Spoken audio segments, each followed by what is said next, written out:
People always talk about the courage it takes to come out, but no one talks about the other kind of fear. The one that comes after you lay your heart out for someone, and they just don't pick it up. 2 years ago, I told my best friend I was in love with him. Then I disappeared. I didn't mean to ghost him. I did, technically. But it wasn't out of spite. It wasn't to punish him. It was the only way I knew how to breathe after what happened. It started the summer after college ended. That limbo where some of us had job offers and others, like me, had nothing figured out. Ryan and I were both still living at home, crashing on couches and trying to pretend that everything was fine. We'd been best friends since high school. The kind of best friends where our parents assumed we were secretly dating at some point. The kind where sleepovers just became normal, and people stopped asking questions when we'd post pictures from our weekends away. He was everything. Tall, goofy, never took anything too seriously unless it involved his family or the 49ers. He had these hazel eyes that turned gold when he laughed too hard. And I spent 4 years telling myself that none of it meant anything, that every touch and inside joke and long stare was just part of being close. But it wasn't, at least not for me. That summer, we started doing these late-night drives. No destination, just music and aimless conversation. He'd roll the windows down, light a cigarette he never finished, and talk about everything from his dad's drinking to how he thought he'd peaked in high school. I'd mostly listen, and I kept thinking, if there was ever a time, it was now. We were parked outside the lake one night, headlights off, just sitting in the dark. Ryan had one leg propped up on the dashboard and was scrolling through his phone. I couldn't stop looking at him, so I said it. "I think I'm in love with you." He didn't look up at first, just kept scrolling for another second like he didn't hear me. Then he blinked slowly and said, "Don't say that. That's all. Not, I don't feel the same, or let's talk about it. Just don't say that." Like the words themselves were a betrayal. I laughed, but it sounded like someone choking. "Okay." The ride back was quiet. I dropped him off at his place. He said nothing when he got out of the car. Not even a, "Thanks for the ride." The next morning I blocked him. Not out of hate, but because I couldn't sit with that version of us, the one where he was uncomfortable around me, where I became the weird friend who caught feelings. I needed distance, time, space to forget how his rejection wasn't even angry. It was worse. It was casual. So I moved to Chicago, took the first job I could find, deleted social media, changed my number, and I didn't speak to Ryan again. Not for 2 whole years. The thing about disappearing is that it works, until it doesn't. For a while, it was easy to pretend none of it had ever happened. I buried myself in routine. Woke up at 6, made the same coffee, walked the same route to the train, did my 9 to 5 in a glass office filled with people who didn't know me and didn't ask. That was the point. No one in Chicago knew who Ryan was. No one asked why I flinched when they mentioned California. I didn't have to explain the look I still got in my eyes whenever a guy laughed like he did, or held a cigarette the same way. I was just Eli from the West Coast, the guy who designed app interfaces and stayed late without being asked. It was lonely. But it was safe. The first year passed like that. Then the second. Eli from the West Coast. I almost made it the full 2 years without a slip. But life's funny like that. It was a Thursday, cold as hell, and I was stuck working late because my manager wanted a mock-up finalized before her Friday morning pitch. I was halfway through editing button shadows when my phone buzzed. Unknown number. "Hey, don't ignore this. I'm not mad." At first, I thought it was spam. Then I saw the second message. "Unknown number. I know you changed your number. I had to ask Jess from your old apartment complex. She still had your info." Jess. Of course. She'd always liked Ryan. I stared at the screen like it might explain itself. Unknown number. "It's Ryan. From home. I needed to talk to you. Please don't block me." My stomach flipped. It had been 742 days since the last time we spoke. I'd counted. Not on purpose, but in that obsessive, quiet way you keep track of something you pretend you're over. I put the phone down. Kept working. 30 minutes passed. Then an hour. Then I cracked. Me, what do you want? The typing dots popped up right away. Ryan, you told me something real. I didn't handle it right. I didn't say what I should have said. I stared at that sentence so long I forgot to blink. Because what could he possibly mean by that? Me. That was 2 years ago. Ryan. Yeah, and it's been 2 years too long. He sent another message before I could even process the first. Ryan, can we talk, please? In person. I'm in Chicago. And just like that, I felt the floor of my carefully built world shift. Ryan was in Chicago. My brain scrambled for an explanation. Was he here for work? Visiting someone? Why now? Me. Why? Ryan. Because I can't stop thinking about what you said that night, and how I didn't answer you. I didn't reply. I just sat there, heart jackhammering, trying to remember how to breathe. He didn't text again that night, and I didn't sleep. The next morning, he sent me an address. A coffee shop about 6 blocks from my apartment. Nothing dramatic. No pressure. Ryan, I'll be here tomorrow at 11. If you don't come, I'll leave you alone. That was it. I stared at that message until the screen dimmed. Then I turned off my phone, shut my laptop, and sat in the dark for hours, trying to figure out why part of me wanted to run to that coffee shop, and the other part was terrified to walk through the door. I almost didn't go. I stood outside the coffee shop for a full 5 minutes, hands shoved into my coat pockets, staring through the glass like a coward. It was one of those places that tried too hard to feel intimate. Exposed brick walls, mismatched chairs, indie music humming softly in the background. The kind of place people came to talk about feelings. Of course, Ryan would pick somewhere like that. I spotted him immediately.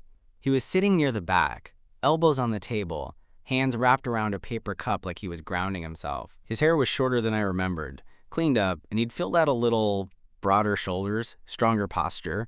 He looked older, not just physically, but in the eyes, like someone who'd spent time sitting with things instead of running from them. My chest tightened. For a split second, I considered turning around and walking away. I could still do that, pretend I never saw the text, pretend I didn't care. But then he looked up. Our eyes met through the glass, and something in his face shifted. Surprise, relief, fear, all colliding at once. He stood up so fast, his chair scraped loudly against the floor. That sound pushed me forward. The bell above the door chimed when I walked in. Ryan didn't move toward me right away. He just stood there, like he wasn't sure I was real. Hey, he said finally. Hey, I answered. It was the most normal thing in the world, and also the hardest word I'd said in 2 years. We sat down across from each other. There was a long pause where neither of us spoke. I noticed stupid things. His hands were rougher. There was a faint scar near his knuckle I didn't recognize. His leg bounced under the table the same way it always had when he was nervous. You look good, he said, then winced like he'd spoken too fast. I mean, healthy. Not that you didn't before. Just, I'm fine. I cut in, sharper than I meant to. Why are you here, Ryan? He exhaled slowly, leaning back in his chair. Because I fucked up, I waited. You told me you loved me, he continued, voice lower now. And I froze. I didn't know what to say. I didn't want to say the wrong thing. So you said nothing, I replied. Yeah, he nodded. And then you disappeared, and I realized how much I depended on you being there. That stung more than I expected. I didn't leave to teach you a lesson, I said quietly. I left because I couldn't breathe. He swallowed. I know that now. The air between us felt heavy, like everything we hadn't said was pressing in from all sides. I thought you were straight, I added. You never gave me a reason to think otherwise. Ryan rubbed his hands together, eyes dropping to the table. I thought I was too. That made me pause. I spent that first year telling myself I was just missing my best friend, he continued. That it wasn't about you loving me, that it didn't mean anything. And the second year, I asked. He looked up then, really looked at me. The second year was harder. My heart started beating faster. I tried dating, he said. Girls. Guys. None of it stuck. Every time someone got close, it felt wrong. Like I was cheating on something I never acknowledged. I didn't trust myself to speak. I flew out here because I couldn't keep wondering, Ryan said softly. Because I never answered you, and you deserved an answer, even if it's too late. Silence settled between us again, but it felt different this time. Less empty, more fragile. I don't know what I'm doing, he admitted, but I know I don't want to lose you again. That was the moment I realized something terrifying. I still loved him, not in the desperate, aching way I used to, but in a quieter, deeper way. The kind that doesn't disappear just because you put distance between it and yourself. And I had no idea what to do with that. We left the coffee shop without touching. That was the strangest part. Two people who'd once shared everything, beds, secrets, whole chunks of our lives, and now we walked side by side like strangers who didn't know where their hands belonged. Outside, the cold hit hard. Chicago winter didn't mess around. Ryan shoved his hands into his jacket pockets, shoulders hunching slightly. I wondered if he noticed I still walked half a step behind him, like I always used to. So, he said after a block of silence, do you hate me? I let out a short, humorless laugh. If I hated you, this would be easier. He nodded. Fair. We stopped at a crosswalk, red light glowing above us. Cars rushed past, spraying slush onto the curb. I stared at the pavement, trying to organize thoughts that refused to line up. You really didn't know? I asked finally. Back then? Ryan was quiet for a moment. I knew something was different. With you. I just didn't want to name it. That landed heavier than I expected. I spent years telling myself you were safe, he continued. That you were the one person I didn't have to question. When you said you loved me, it forced me to look at things I wasn't ready to see. So, you shut down, I said. Yeah. The light changed, but neither of us moved right away. When we did, our shoulders brushed. Accidental, brief, electric. I hated how much my body remembered him. Why didn't you reach out? I asked. At any point? Ryan stopped walking. Because you disappeared, he said quietly. Changed your number. Deleted everything. And I thought, if you needed space that badly, maybe chasing you would just make it worse. I turned to face him. You could have tried. I know. His jaw tightened. I was scared. That word scared kept coming up between us, like it explained everything. Like fear was enough to justify 2 years of silence. We ended up back at my apartment without really deciding to go there. It just happened. Familiar gravity pulling us into the same orbit again. Inside, I kicked off my boots and leaned against the door, suddenly hyper-aware of how small the space felt with him in it. Ryan stood awkwardly in the middle of the room, hands at his sides. This is nice, he said, glancing around. Very you, I snorted. You don't know me anymore. That's not true, he replied immediately. Then softer, I'd like to. Something in my chest cracked. I walked past him into the kitchen, needing distance. You can't just show up and say things like that. I'm not asking for anything, he said, following but stopping a few feet away. I just want honesty. From both of us. I turned to face him. Okay, then here's mine. He waited. I left because loving you felt humiliating, I said. Because I made myself vulnerable and got nothing back, and I couldn't be your best friend anymore, pretending I didn't want more. Ryan's eyes darkened, not angry. Pained. I'm not that person anymore, he said. I've spent 2 years trying to figure out who I am without you, and I hate to say it, but what? I pressed. But everything felt muted, he admitted. Like I was living half a life. The room felt too quiet, too charged. I crossed my arms. That doesn't mean we should try again. I know, he said quickly. I'm not asking for a rewind. I'm asking for a chance to know you now, as you are, and maybe see what that means. I studied him, the familiar stranger, the boy I loved and the man standing in front of me. I can't promise anything, I said. Ryan nodded. I'm not asking for promises. Another pause. Can I stay? He asked. Tonight. I got a hotel, but... I hesitated. Every instinct screamed danger. But another part of me, the reckless, hopeful one, remembered how safe he once felt. Yeah, I said finally. You can stay, but we take it slow. He smiled then, not his old grin. Something quieter, more careful. Slow, he agreed. And as we sat on opposite ends of my couch, knees inches apart, I realized something unsettling. The hardest part wasn't that I'd ghosted him. It was that letting him back in felt just as terrifying as leaving had.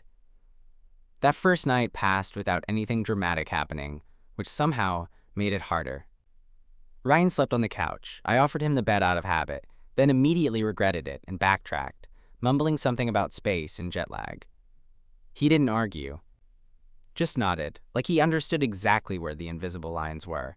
Still, I barely slept. I lay there listening to the muted sounds of the apartment, the heater clicking on and off, the distant hum of traffic, the soft shift of weight from the living room when he turned over. Every sound reminded me he was there, that he was back in my orbit, that the version of my life I'd carefully rebuilt suddenly had a variable I couldn't control.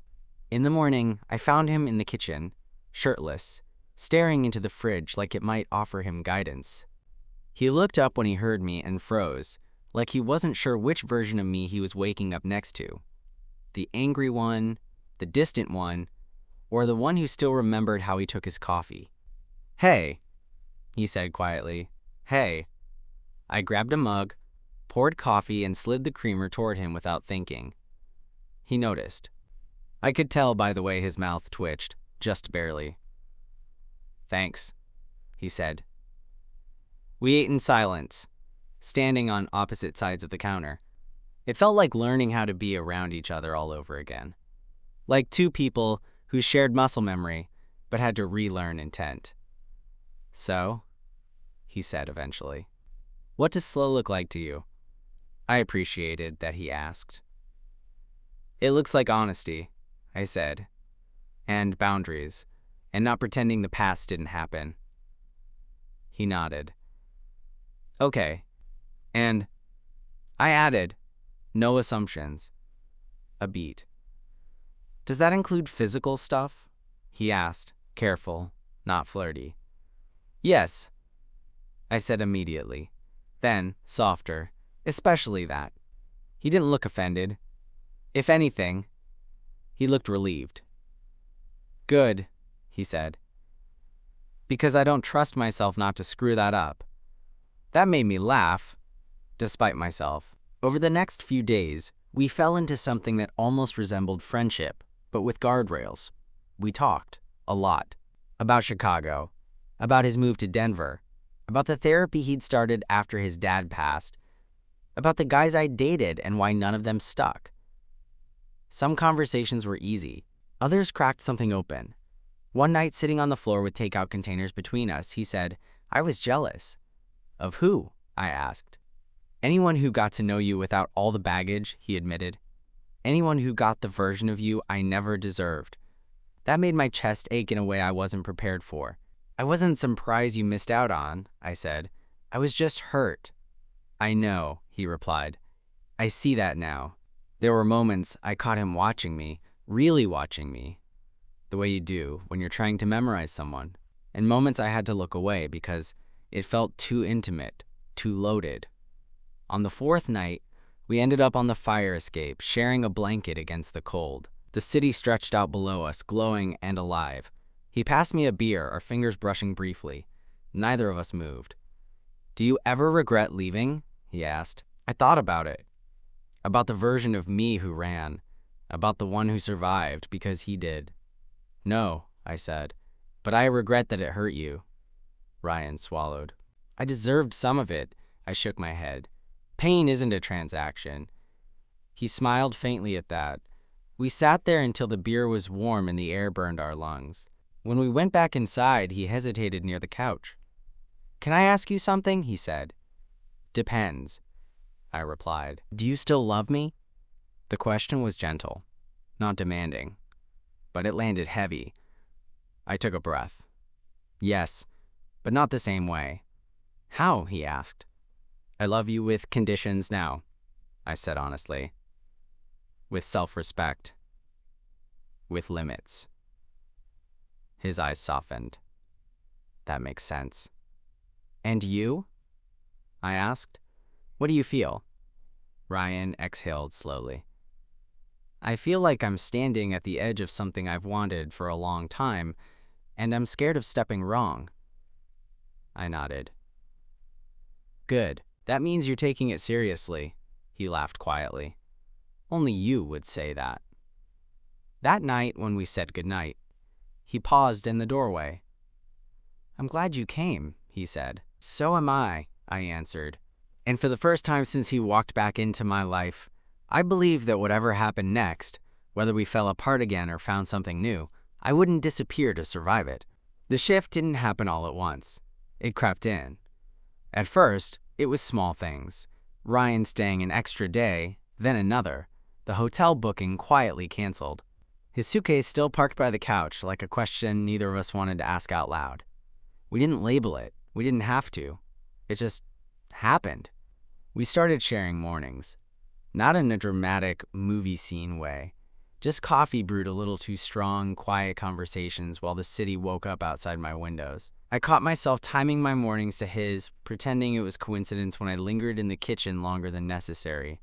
One afternoon, I came home early to find him sitting at my desk, scrolling through photos on my laptop. Hey, I said, sharper than I meant to. He spun around instantly. Sorry, I wasn't snooping. I was looking for the charger and... It's fine. I cut in, then paused. What were you looking at? He hesitated, then turned the screen back toward me. Old photos. College. Beach days. Road trips. Us. You look happy, he said quietly. I studied the screen. The version of me with lighter eyes, easier smiles. I was. With me? He asked. With who I was then? I corrected. Before I learned how much loving someone could cost. Ryan leaned back in the chair, jaw tightening. I hate that I was part of that lesson. I don't, I said after a beat. I just wish I'd learned it without losing you. That was the thing. We talked like this now. Carefully. Honestly. Like we were walking across thin ice, aware that rushing would break it. That night, it finally cracked. We were watching something dumb on Netflix, sitting on opposite ends of the couch like always. The space between us had become a character in the room, acknowledged, respected, heavy. At some point he laughed, leaning forward, and his knee brushed mine. Neither of us moved. The contact was nothing, barely there. But my entire body reacted like it had been waiting for permission.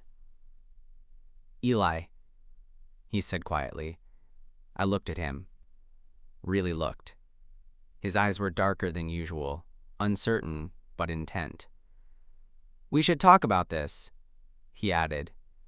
About what? I asked, though we both knew. This, he said, gesturing vaguely between us. Because I don't want to cross a line and ruin what we're rebuilding. I swallowed. And if we don't talk about it? Then I'm afraid I'll cross it anyway, he admitted. That honesty disarmed me. I turned my body toward him. Not closer, just facing him. The line isn't physical, I said. Not really. Then what is it? The line is whether we're choosing each other, I said, or just reacting to history. Ryan nodded slowly. I don't want you to be my... What if? Neither do I said. But I also won't be your experiment. He flinched, just slightly. That's fair. I need to know, I continued, voice steady even as my chest tightened, that if we step forward, you're not going to disappear the moment it gets uncomfortable. I won't, he said immediately. I held his gaze. You don't get to promise that lightly. He exhaled, running a hand through his hair. Then let me say it differently. I'm scared, but I'm here. And I'm choosing not to run. Something in me softened at that. We sat there for a long time, knees still touching now, neither of us pulling away. The tension wasn't frantic, it was deliberate, earned. Eventually, he spoke again. Can I do something? He asked. I hesitated. What? Can I hold your hand? He said. Just that. Nothing more. The simplicity of the request almost broke me. Yes, I said. When his fingers wrapped around mine, it felt both unfamiliar and impossibly right. His hand was warm, steady. He didn't squeeze, didn't test. Just held on. I didn't realize how tightly I'd been bracing myself until that moment. We stayed like that until the episode ended, neither of us paying attention to the screen. When he finally let go, it wasn't abrupt, it was careful. That night, lying in bed, I stared at the ceiling and acknowledged the truth I'd been circling for days. I wasn't afraid of loving Ryan again. I was afraid of how much I still wanted to. The next few days felt suspended in amber. Nothing dramatic happened, and yet everything felt different. The hand-holding didn't escalate, but it also didn't disappear. It became normal in the quietest way. Fingers brushing when we passed each other in the kitchen, his hand resting lightly on my wrist when he laughed at something I said, my knee pressing against his thigh when we sat too close on the couch. Every touch felt intentional, considered, which somehow made it more dangerous. On Sunday morning, I woke to the sound of him on the phone in the living room, voice low. I wasn't trying to listen, but my apartment was small, and his tone carried. I know, he said. No, I'm not confused, I'm just figuring it out. There was a pause. Yes, him. My chest tightened. I stayed in bed until he hung up. When I finally stepped out, he looked up, guilt flickering across his face. That was my sister, he said immediately. She knows about you. I poured coffee, hands steady despite the rush of nerves. Knows what about me? That I flew out here to see you. That we're... He stopped himself. That we're talking. I leaned against the counter. And how does she feel about that? Ryan hesitated. She asked if I was ready. For what? I asked. To admit I'm not straight, he said quietly. The words landed heavier than anything he'd said so far. I studied his face. He wasn't looking at me, just past me like he was bracing for impact. And are you? I asked. He swallowed. I don't know. That honesty hurt more than a lie would have. I'm not asking you to label yourself, I said carefully, but I need to know what this means to you. Ryan nodded slowly. That's fair. He walked closer, stopping a few feet away. It means I care about you. It means I'm attracted to you.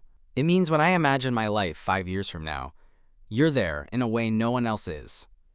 I crossed my arms, not defensive, protective. That's not the same as being ready. I know, he said. That's why I haven't pushed. Why I asked before touching you. Why I'm scared every time I look at you. Something inside me softened, even as something else stayed guarded. I won't be your secret, I said. Not again, not in a different form. I don't want you to be, he replied immediately. I don't want to promise something I haven't fully stepped into yet. I respected that. I hated it, but I respected it. Then we need to be careful, I said, because I'm not the same person you left behind. I won't survive loving you halfway. Ryan's eyes shone with something close to regret. I wish I'd been braver sooner. So do I said softly. That night the tension finally broke, not physically, but emotionally. We were sitting on the floor, backs against the couch, city lights flickering through the window. He turned to me suddenly. Can I ask you something selfish? He said. I raised an eyebrow. You've earned at least one. Why did you really leave? He asked. Not the cleaned up version. The truth. I took a long breath. Because staying made me feel small, I said. Because every time you talked about girls or futures I wasn't part of, I erased myself a little more. And because after I told you I loved you, I couldn't unknow how disposable I felt. Ryan closed his eyes. I never meant to make you feel that way, he said hoarsely. I know, I replied. But impact matters more than intention. He nodded, opening his eyes again. I don't want to hurt you again. Then don't rush yourself, I said. And don't rush me. He reached for my hand, squeezing gently. Thank you for giving me this chance. I squeezed back. Thank you for not wasting it. Later, as we lay in our separate spaces, him on the couch, me in bed, I realized something quietly profound. 2 years ago, I ran because I thought distance would save me. Now, I was choosing to stay, not because it was safe, but because I trusted myself to walk away if it stopped being. And that made all the difference. The breaking point didn't come in a moment of passion. It came quietly, on a Tuesday night, while Ryan stood by the window staring at the city like it was asking him a question he couldn't avoid anymore. I was on the couch, pretending to read. He hadn't touched his phone in hours, which was unusual. When he finally spoke, his voice sounded steadier than I expected. I need to tell you something, he said. I closed the book without looking at it. Okay, he turned around slowly. I got a job offer. My chest tightened. Here? No, he said. Denver, full-time. It's good, really good. I nodded, forcing calm. Congratulations. Don't do that, he said gently. Do what? That thing where you go distant before you disappear. That stung, but he wasn't wrong. I'm listening, I said. They want me to start in 3 weeks, he continued. I came here thinking I'd stay a few days. Clear my head. Say what I never said. But now, he exhaled. Now I don't know what I'm walking away from. The room felt suddenly smaller. You're not walking away from me, I said carefully.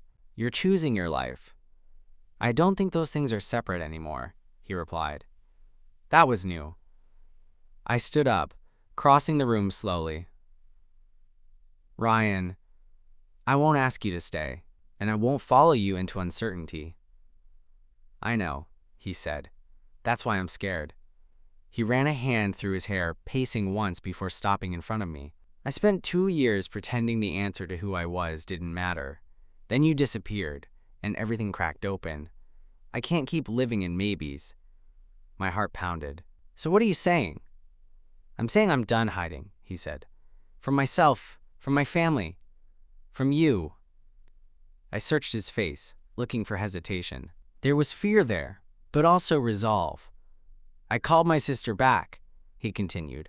Told her the truth, that I'm in love with a man, with you. The world tilted. You didn't have to. I started. I wanted to, he interrupted. Because if I'm going to choose something, I want it to be real. My throat tightened. And what about Denver?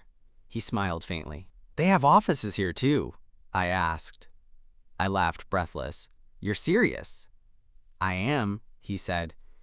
But only if you want this. Not because of history. Not because we're afraid to lose each other again.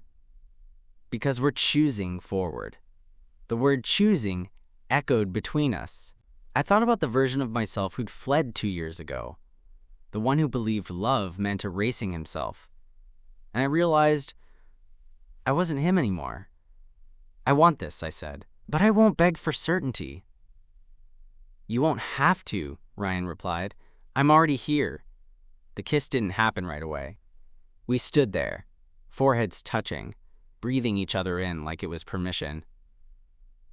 When his lips finally met mine, it was slow. Careful. Not desperate. It felt earned. He pulled back just enough to rest his forehead against mine. I love you, he said. I should have said it then. I'm saying it now. Tears blurred my vision. I know. That night he didn't sleep on the couch. And it wasn't about closeness. It was about closeness. About waking up tangled together and realizing that love didn't have to hurt to be real.